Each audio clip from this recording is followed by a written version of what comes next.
I already knew Enid would die because of me, and when I got back to the dorm she was really lying in a pool of blood. She was covered in it, her face pale as a ghost. My mind went blank, but then, she suddenly spoke. Turns out, Got ya! Happy prank day! today was Nevermore's prank day, a day when students could mess with each other, however they wanted. Someone locked a vampire in a coffin stuffed with garlic. Someone stole a teacher's coffee, like it was a trophy. And someone else, driven by obsession. Seriously. Went after their rival, Ajax had just pulled a prank. Hey, thanks guys. Hey, and happy prank day. But the next second, he got hit right back. And the one who got him was just a kid. The whole thing was so ironic, everyone was having fun. Except me, all I could think about was who the real killer was. I went to ask the principal if there was any student who could control birds, because 2 people had already been pecked to death. One was a detective, the other was the father of Tyler, the guy who used to help me solve cases. But last night, when I went to find him, all I saw was his body and a room full of crows. Those birds flew straight out of his mouth and smashed through the window to escape. In that moment, my spine went cold.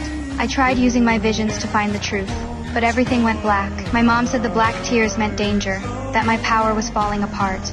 She demanded I hand over Goody's spellbook, but I refused. I believed in myself. I didn't need visions to solve this. Since no one at school could control birds, I decided to go see Tyler in prison. Your father is dead. He was murdered last night. He acted like he knew nothing, but I didn't believe him, because the other victim was also tied to his family. I pushed him for answers, and he warned me. Once I left, he'd kill Enid. That set me off. I told him he was trapped in a cage and still pretending to be a threat. He lost it and tried to lunge at me, but the shock collar went off. He hit the ground, twisting in pain. I stood behind the glass, cold as ice. He wasn't worth another second of emotion. I had more important things to do. When I got back to the dorm, Enid was gone. My heart dropped. Her phone was still buzzing on the floor. I picked it up. The voice on the other end was low and familiar. He said the game had started. I had 30 minutes. Or Enid and her boyfriend would die. And a clue card appeared in the room. I had no idea how he got it in there, but I quickly recognized the markings. They were music notes.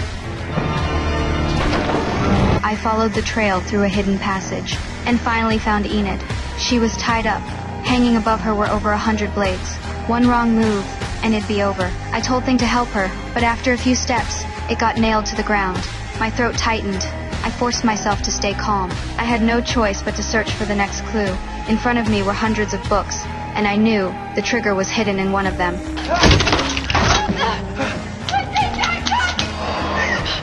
I already knew Enid would die because of me, and when I got back to the dorm she was really lying in a pool of blood.